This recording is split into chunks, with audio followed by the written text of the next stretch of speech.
Awit ang sangkatauhan, purihin ng Panginoon.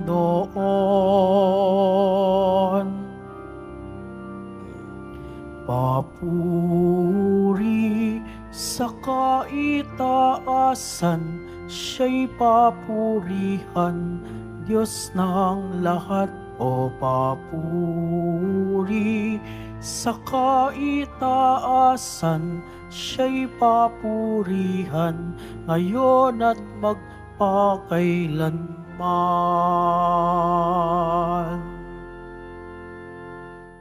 Sa ngalan ng Ama at ng Anak at ng Espiritu Santo. Amen. Ang pagpapala ng ating Panginoong Kristo, ang pag-ibig ng Diyos Ama, at ang pakikipagkaisa ng Espiritu Santo, naway sumainyong lahat. At sumayo rin. Mga kapatid, sa araw na ito ay pinagdiriwang natin o ginugunita ang kapistahan ni na Santa Marta, Maria at San Lazaro. Aminin muna natin ang ating mga kasalanan upang tayo maging marapat gumanap sa banal na pagdiriwang. Inaamin ko sa makapangyarihang Diyos At sa inyo, mga kapatid, na lubha akong nagkasala sa isip, sa salita, at sa gawa, at sa aking pagkukulang. Kaya isinasamo ko sa mahal na Birheng Maria, sa lahat ng mga anghel at mga banal, at sa inyo, mga kapatid, na ako'y panalangin sa Panginoong ating Diyos.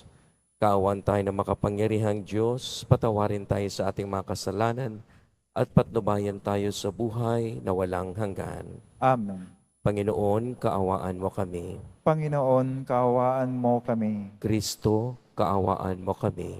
Kristo, kaawaan mo kami. Panginoon, kaawaan mo kami. Panginoon, kaawaan mo kami. Manalangin tayo. Ama naming makapangyarihan, binuhay ng iyong anak si Lazaro mula sa kamatayan at buong lugod siyang tinanggap ni Marta sa kanyang tahanan.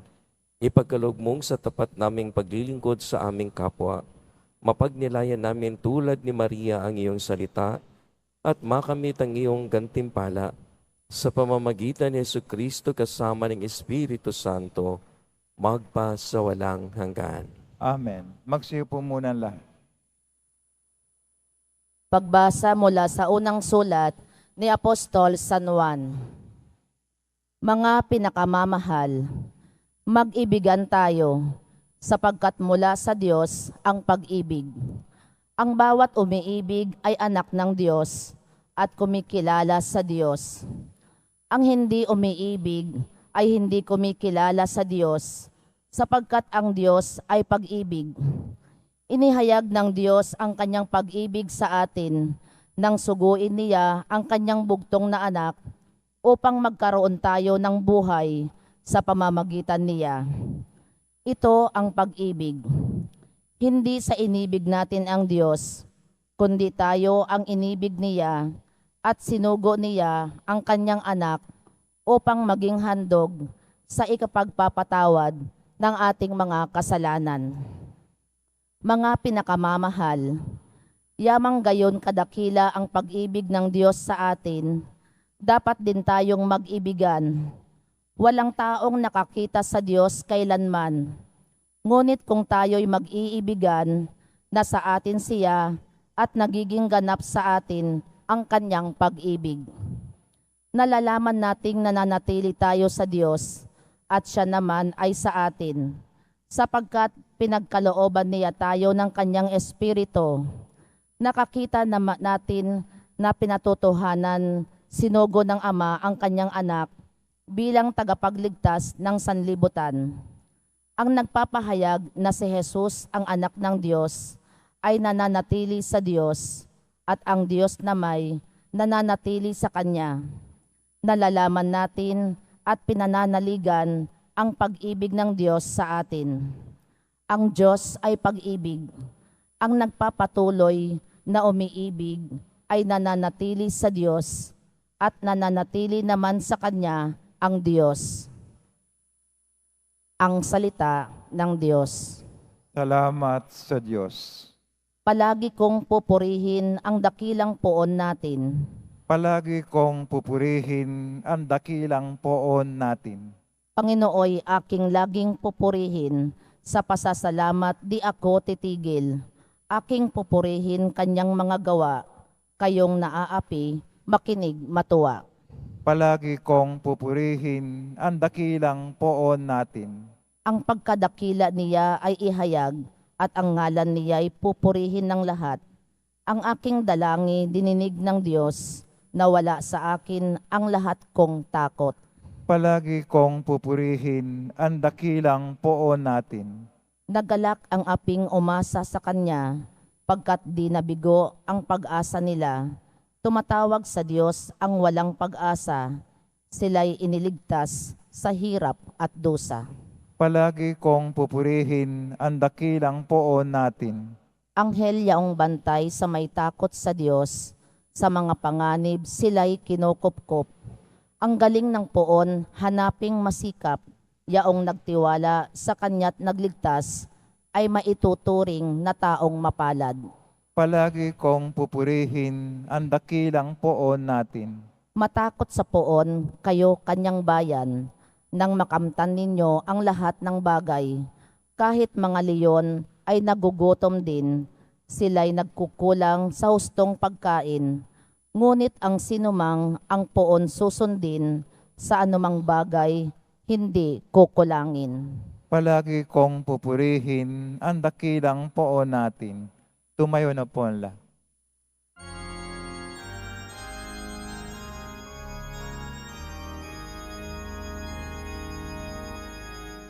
Hallelujah, Hallelujah, Hallelujah,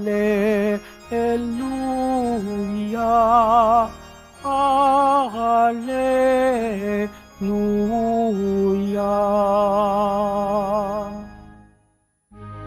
Sinabi ni Jesucristo, ako ang ilaw ng mundo at buhay ng alagad ko. Hallelujah, Hallelujah, Hallelujah, Hallelujah.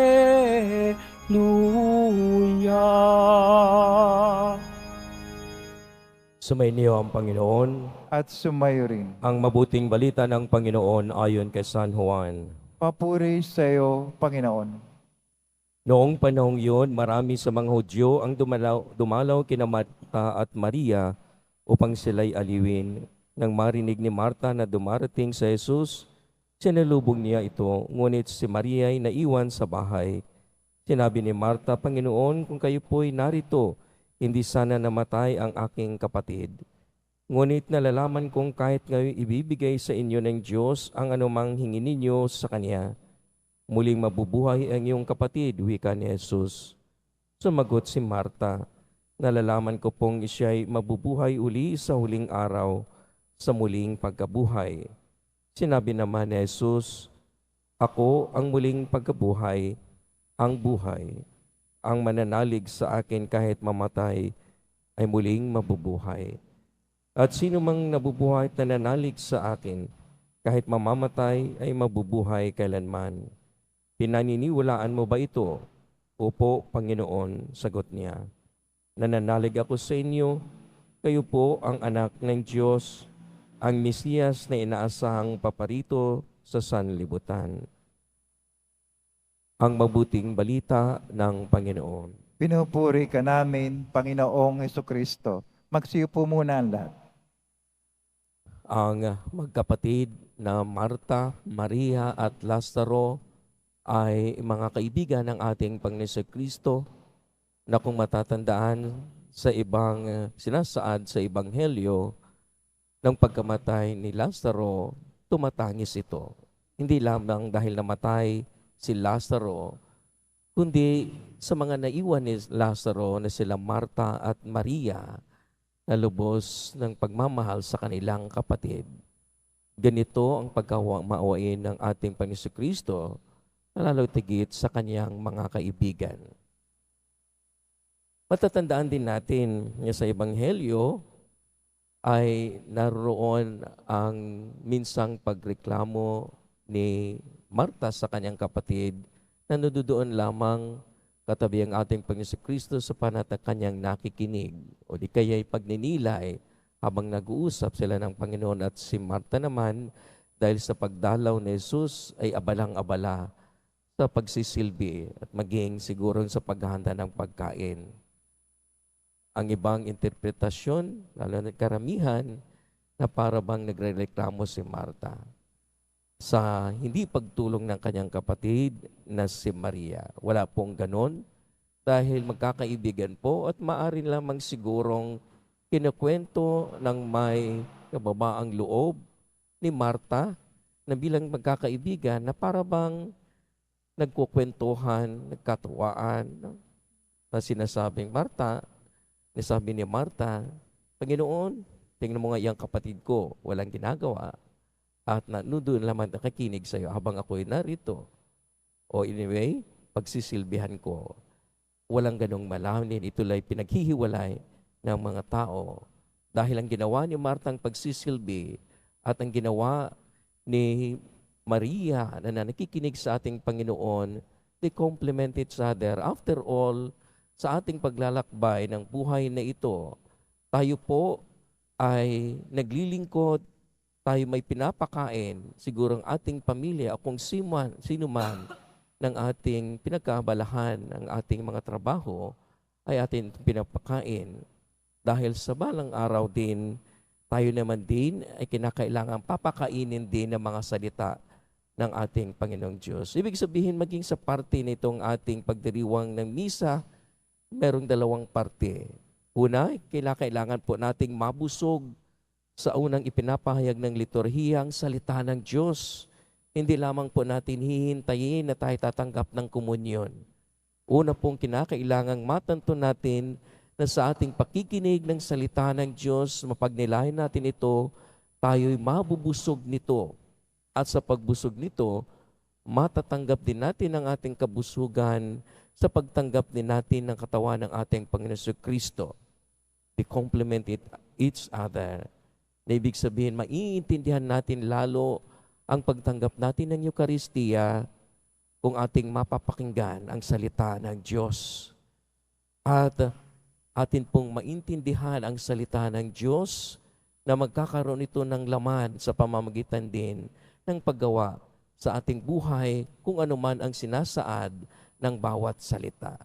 Ibig sabihin, ang tunguhin nito ay nakakatulong sa ating paglalakbay at paglalakbay na yan sa buhay na walang hanggan na itinuturo ng ating Panginoon Kristo sa kanyang sarili na si Marta naman ay kanyang pinapaniwalaan na sa Jesus ang buhay na walang hanggan, na sa kanyang pananampalataya ay umigting pa ito ng pag-alam niya sa buhay na itinuturo ng ating Panginoon Kristo. Sa makatuwid po mga kapatid, maging sa ating pananampalataya, hindi lamang po natin ipaubayan ng ganon, atin ding alamin ang direksyon ng ating buhay upang ang pananampalataya ay maradagdagan ng karunungan atin namang dagdag na kaalaman sa atin mismong paglalakbay din.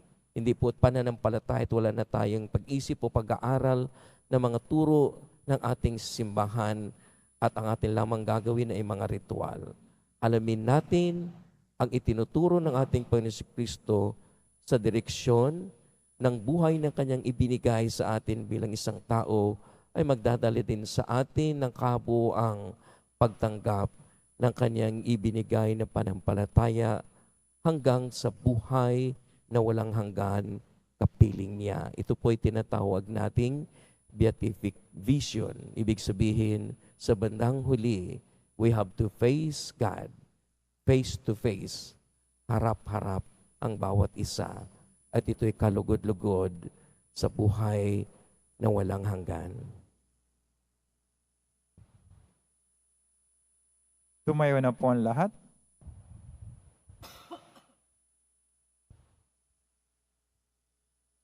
Mga kapatid, sa kapistahang ito ng mga kaibigan ni Yesu Kristo, ang magkakapatid na Marta, Lazaro at Maria ng Betania, lakas loob nating ipamanhik sa Panginoon ang ating mga pangangailangan. Ating itutugon, Panginoong aming kaibigan, dinggin mo kami. Panginoong aming kaibigan, dinggin mo kami. Ang mga naglilingkod sa simbahan, naway tunay na maging halimbawa sa kanilang panalangin at paggawa. Manalangin tayo. Panginoong aming kaibigan, dinggin mo kami. Ang mga nanunungkulan sa bayan, naway tumupad sa kanilang mga tungkulin sa diwa ng pag-ibig at paglilingkod. Manalangin tayo. Panginoong aming kaibigan, dinggin mo kami. Tulad ni Maria, tayo naway magkusa at maging bukas palad sa pagbibigay ng kagalakan at ginhawa sa mga ipinagkatiwala sa ating pangangalaga. Manalangin tayo. Panginoong aming kaibigan, dinggin mo kami. Ang mga may sakit at matatanda, naway makaranas ng pangangalaga at pagtataguyod ng kanilang mga pamilya at mga kaibigan. Manalangin tayo. Panginoong aming kaibigan, dinggin mo kami. Tulad ni San Lazaro, ang mga nangamatay, naway magkamit ng muling pagkabuhay at pamanang langit. Manalangin tayo. Panginoong aming kaibigan, dinggin mo kami. Diyos Ama sa langit, malugod na tinanggap ni Marta, Maria at Lazaro ang iyong anak sa kanilang tahanan sa Betania, maawain mong tanggapin ang aming mga panalangin at pagkalooban ng katugunan ayon sa iyong pag-ibig. Hiniling namin ito sa pamamagitan ni Kristo na aming Panginoon. Amen. Magsipo muna ang lahat.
Tumayo na po ang lahat. Manalangin kayo mga kapatid upang paghahain natin ay kalugdan ng Diyos sa mga makapangyarihan. Tanggapin nawa ng Panginoon itong paghahain sa iyong mga kamay, sa kapuri niya at karangalan, sa ating kapakinabangan at sa buong sambay niyang banal. Ama naming lumikha, ipagkaloob mong ang aming mapagkumbabang paglilingkod ay kalugdan mo sa ikararangal ng mga banal mong ikinalulugod at saka ikadalisay ng aming katauhan at loob sa pamamagitan ni Yesu Kristo kasama ng Espiritu Santo magpas sa walang hanggan. Amen. Sumainyo ang Panginoon, At sumayo rin. taas sa Diyos ang inyong puso at diwa.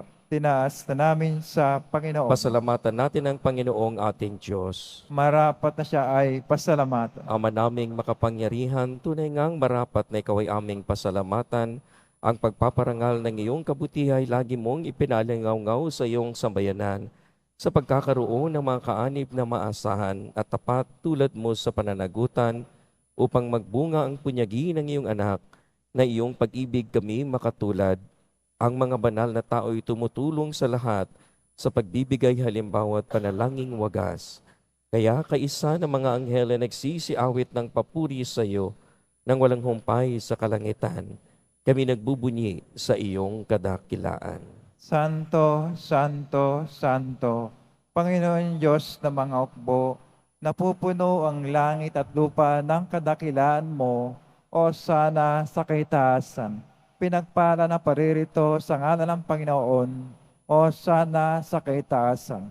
Magsilod po ang lahat. Ama naming banal, ikaw ang bukal ng tanang kabanalan, kaya't sa pamamagitan ng iyong Espiritu gawin mong banal ang mga kaloob na ito upang para sa amin magiging katawan at dugo ng aming Panginoong Yesu Kristo. Bago niya pinagtiis ang kusang loob na maging handog, ginawa kanya ang tinapay, pinasalamatan kanya. Pinaghati-hati niya na tinabot sa kanyang mga alagad at sinabi, tanggapin ninyong lahat ito at kanin. Ito ang aking katawan ay hahandog para sa inyo.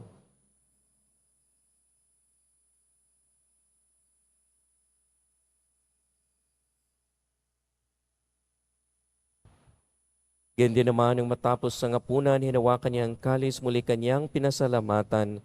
Inabot niya ang kalis sa kanyang mga alagad at sinabi, tanggapin ninyong lahat ito at inumin. Ito ang kalis ng aking dugo, ng bago at walang hanggang tipan. Ang aking dugo na ibubuhos para sa inyo at para sa lahat sa ikapagpapatawad ng mga kasalanan. Gawin ninyo ito sa pag-alaala sa akin.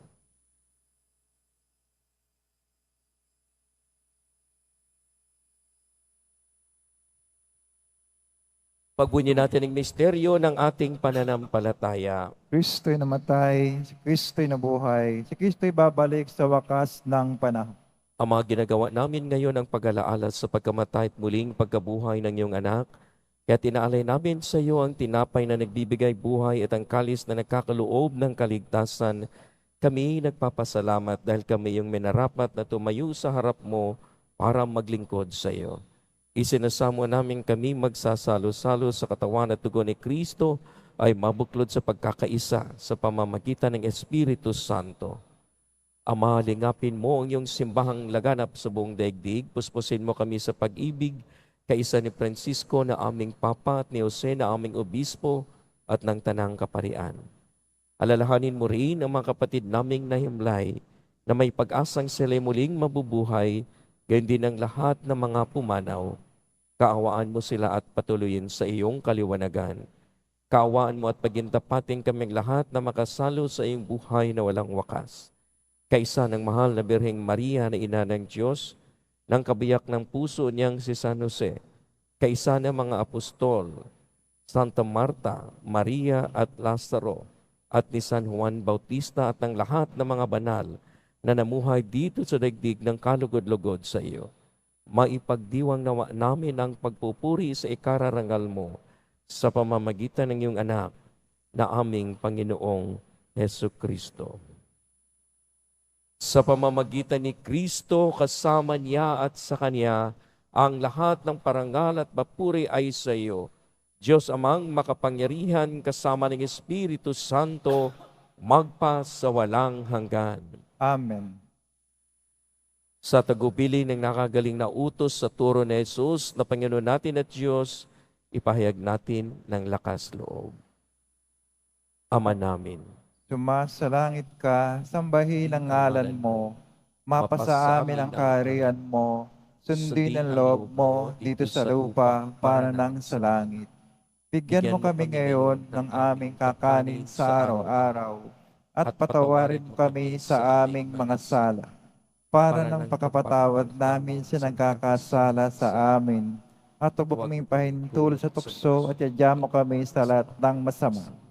hinihiling namin kami at siya sa lahat ng masama, pagkalooban ng kapayapaan araw-araw, iligtas sa kasalanan at ilayo sa lahat ng kapahamakan, samantalang aming pinananabikan ng dakilang araw ng pagpapahayag ng tagapagligtas naming si Hesu Kristo. Sapagkat iyo ang kaharian at ang kapangyarihan, at kapurihan magpakailanman. Amen. Panginoong Hesu Kristo, sinabi mo sa iyong mga apostol, kapayapaan ang iniiwan ko sa inyo, ang aking kapayapaan ay binibigay ko sa inyo. Tunghayan mo ang aming pananampalataya at huwag ang aming pagkakasala. Pagkalooban mo kami ng kapayapaan at pagkakaisa ayon sa iyong kalooban, kasama ng Espiritu Santo, magpa sa walang hanggan. Amen. Ang kapayapaan ng Panginoon ay laging sumainyo. At sumayo. Magbigahin kayo ng kapayapaan sa isa't isa. Peace, peace. Cordero ng Diyos na nag-aalis ng mga kasalanan ng sanlibutan, maawa ka sa amin. Kordero ng Diyos na nag-aalis ng mga kasalanan ng sanlibutan, maawa ka sa amin.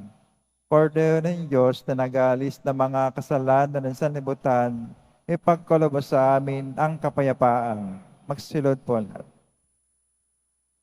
Mga kapatid, ito sa Jesucristo ang kordero ng Diyos, ito ang nag-aalis ng kasalanan ng sanlibutan, mapalad ang mga inayahan sa kanyang piging. Panginoon, hindi ako karapat-dapat na magpatuloy sa iyo, ngunit sa isang salita mo lamang ay gagaling na ako. Pagsanggalang nawa tayo ng katawan at dugo ni Kristo para sa buhay na walang hanggan. Amen. Para sa lahat ng tatanggap ng banal na komunyon, sasagot po tayo ng Amen pagkasabi ng pare ng lay minister ng katawan ni Kristo at isubog agad sa bibig bago umalis sa harapan ng pare o lay minister. Sumunod po tayo.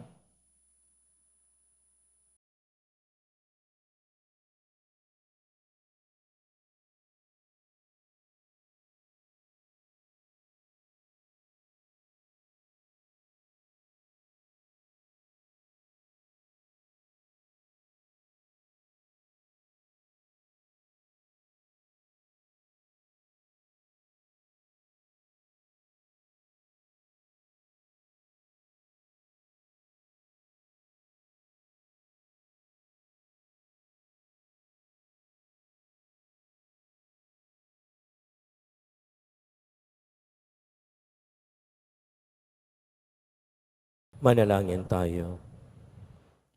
Ama naming mapagmahal sa pagsilang sa langit ng mga banal, kami mga nakinabang ay dumadalangin magkamit ng di magmamalyo na kabutihang, ngayon pa man ay minamagandang loob mong ibigay sa pamamagitan ni Jesucristo kasama ng Espiritu Santo, magpas sa walang hanggan. Amen. Sumainyo ang Panginoon. At sumayo rin. Mahal na pong Jesus Nazareno, inayag mo sa pamamagitan ng cross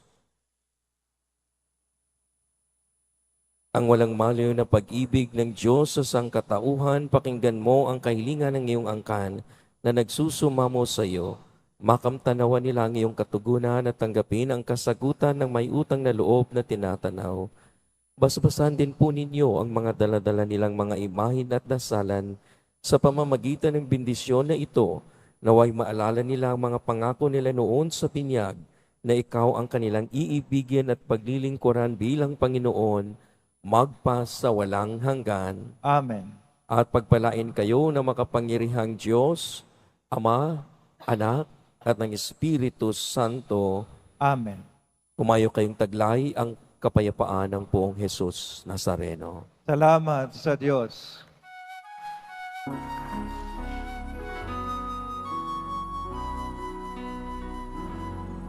Nuestro Padre Jesus Nazareno, sinasamba ka namin. Pinipinduho ka namin. Aral mo ang aming buhay at kaligtasan. Nuestro Padre Jesus Nazareno, iligtas mo kami sa kasalanan. Ang krus mong hinamatayan ay sagisag ng aming kaligtasan. Nuestro Padre Jesus Nazareno, dinarangal ka namin. Nuestro Padre Jesus Nazareno, niluluwalhati ka namin. Nuestro Padre Jesus Nazareno, dinarangal ka namin. Nuestro Padre Jesus Nazareno, luluwalhati ka namin.